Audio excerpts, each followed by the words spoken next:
Olha, nós temos mais um convidado aqui conosco, né? Está aqui o professor Gilberto Maringoni aqui conosco, que é da Universidade do ABC, isso, Maringoni? Federal do ABC. Obrigado. Tudo bem? Tudo bem, Gilberto? Tudo bom. Gilberto, a primeira coisa, você esteve na manifestação que ocorreu hoje em São Paulo a favor da presidente Dilma, não foi? Não é a favor, é uma manifestação contra o impeachment. A Contra o consigna é impeachment. contra o impeachment e contra o golpe. Aí alguns setores mais próximos ao governismo demandam lá o fica Dilma, mas isso não é consenso entre os organizadores. O central é contra o impeachment e o golpe, contra o ajuste fiscal e fora a Cunha. Essas são as Esse foi digamos, o tema, palavras né? de ordem, De o ordem. temário que unificou. E eu fiquei impressionado com o tamanho da manifestação, eu não esperava. As avaliações preliminares davam conta de 50 mil pessoas.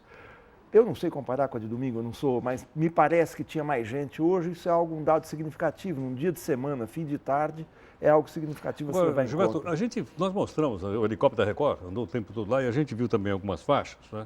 Dizendo assim, fora o ajuste fiscal. Ajuste fiscal é igual ao ministro Joaquim Levy. É igual ao Ele ministro- vai sair, ele não vai sair, como é que vai estar a situação? O que é impressionante na manifestação ainda é que a CUT nacional ela é muito sensível ao que acontece na sua base sindical. O desemprego está aumentando muito, a renda do trabalhador está caindo, então a CUT não tem como ficar, mesmo sendo muito ligado ao PT, não tem como ficar se somar ao governo. Então está contra o ajuste. Na prática, isso é contra o Levy. Mas a gente está ouvindo esses boatos aí da saída do Levy, ele parece que ameaça sair se o superávit não for 0,7%, enfim, aquela história toda. Mas é possível que tenha uma mudança e não mude a política econômica. Ou Porque seja, entre um outro e continue com a ex-presidente mesma? Lula, o nome dele é o Henrique Meirelles, Henrique Meirelles. que parece, aventado pela Mônica Bergamo na Folha de São Paulo semana passada, que seria também o ministro da Fazenda no futuro governo, no hipotético governo Temer, né? Quer dizer, deu o que der, estamos Parece ali que ou não? o Henrique Meirelles virou consenso nesse condomínio governamental.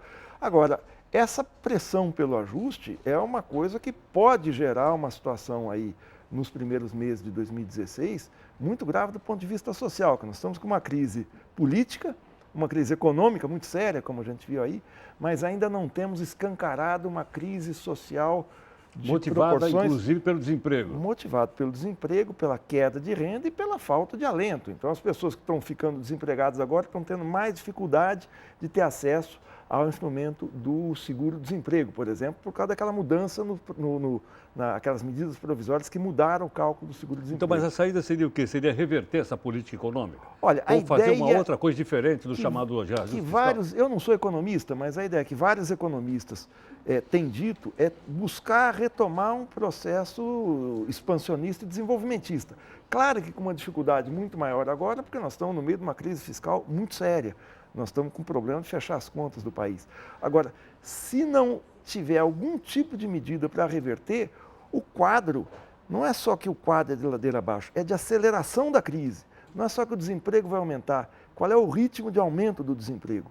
A gente perdeu quase 1 milhão de empregos em um ano. A taxa de desemprego, que era no final de 2014 em torno de 4,8%, está quase 9%.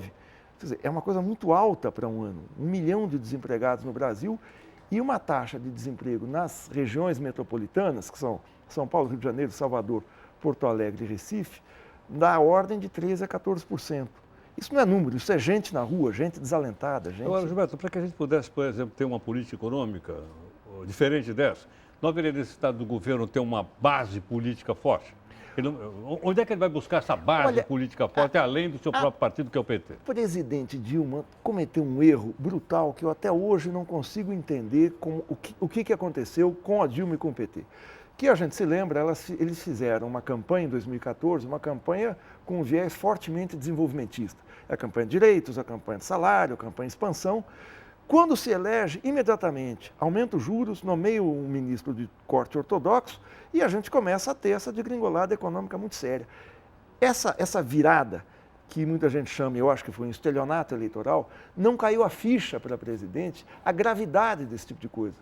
Porque isso é uma perda de confiança do eleitor naquele que elegeu.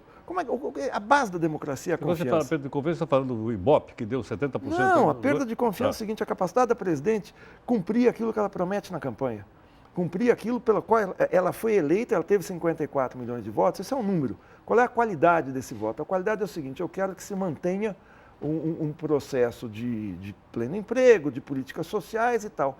Quando existe essa quebra da expectativa, isso é fatal para a democracia, porque a democracia é construída em cima disso. Eu confio, eu vou votar em você porque eu confio que você vai cumprir aquilo que você prometeu. Tá. Quando você quebra, se quebra um vínculo da Dilma com a base social petista, tanto que ela se elege com 54 milhões de votos, que é aí em torno de 51% do eleitorado, e hoje o índice de aprovação dela está abaixo de 10%. Então, houve um rompimento com a base social, não é só com o eleitorado, é com aquilo que o PT construiu ao longo de mais de 30 anos. Isso é muito sério, porque esse diferencial que o PT tinha com o PSDB, essa base popular, se rompeu. Por isso é que nós estamos numa situação política de ninguém conseguir galvanizar a opinião pública. É verdade. A crise que a gente vê no sistema político tem muito a ver com isso. Ninguém confia mais no sistema político. Quando perde-se a confiança no sistema, você tem esse tipo de crise que a gente está tendo hoje. E uma crise que eu acho que é mais séria, pelo seguinte, nós estamos no meio, como a gente está vendo, de um processo de impeachment.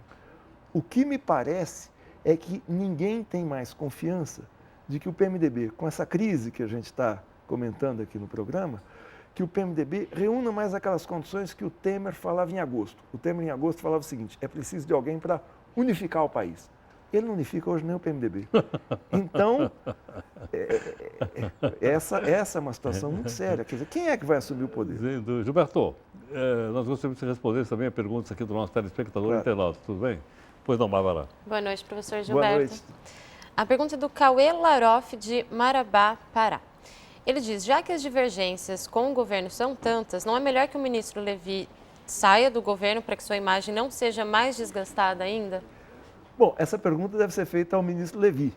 Eu acho que não é uma questão pessoal. O ministro Levi encarna uma determinada orientação econômica que tem legitimidade num setor da sociedade brasileira e eu penso que na lógica, na dinâmica que está colocada para o governo Dilma, se o Levi cair, não penso que vá vir algum economista desenvolvimentista na lógica do governo. Eu gostaria que viesse um economista de outro viés, desenvolvimentista e tal.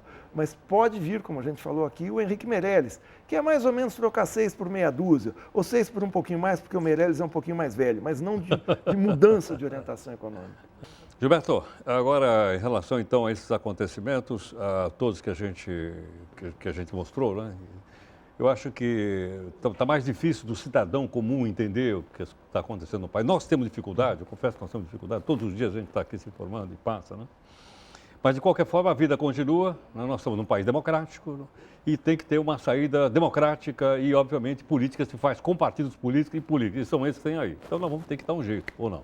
Sim, eu acho que nós estamos tendo agora dois fenômenos. Eu acho que existe um fenômeno entre a população de um certo desalento com a política. Isso não é positivo, isso é preocupante. Porque o sujeito que está desalentado, que não quer mais saber de política, ele quer alguma saída para a vida dele. Ele pode não querer saber de política, mas ele quer. Se ele está desempregado, se ele está sem dinheiro, tal, ele quer alguma saída. E é socialmente um fenômeno um pouco perigoso, porque é nessa situação em que as pessoas entram no desalento ou no desespero pessoal que é uma situação propícia para aparecer um aventureiro. Se a gente se lembrar como é que surgiu o Collor, no final do governo Sarney, hiperinflação, desemprego, tá? E aparece alguém com uma bandeira, caçar os marajás, ou tem que fechar o Congresso, ou tem, enfim, uma medida meio mágica, meio salvacionista. Esse fenômeno é um pouco preocupante. Eu espero que a crise social, ou que esse desalento, ou que essa desesperança não tome conta da sociedade brasileira. A segunda coisa é que me parece que o empresariado, eu falei da parte de baixo da sociedade, mas é bom a gente olhar para cima. Quem tem dinheiro, ou que a gente genericamente chama de o capital, ainda não sabe o que fazer nessa situação do impeachment. Eu não sei se você acha isso, mas a Fiesp tomou uma posição pelo impeachment, que é claramente uma posição, na atual situação, pelo golpe. Impeachment sem provas, embora o impeachment seja constitucional, o impeachment sem provas é o golpe. Me parece que o empresariado não tomou uma posição e, por isso, o impeachment ainda está um tanto embaçado. Quer dizer, a gente não tem aí uma definição clara do que vai acontecer. Gilberto, muito obrigado mais uma vez pela gentileza. Obrigado você. Obrigado por ter vindo, Gilberto. Muito obrigado. Tchau. Muito obrigado. Bom, a participação também do professor Gilberto Maringoni conosco, né? comentando um pouco mais a situação econômica e política do nosso país, eu gostaria de lembrar o seguinte: como você vê, por uma questão didática, a gente separa um pouco de economia e política, mas na verdade as coisas estão absolutamente juntas. Não dá, é como se minha mão aqui tivesse uma política, outra economia, não dá para mexer, né? Uma sem mexer a outra. Então, basicamente, esse é o jogo que a gente está aproveitando. A gente volta em 18 segundos. Até já.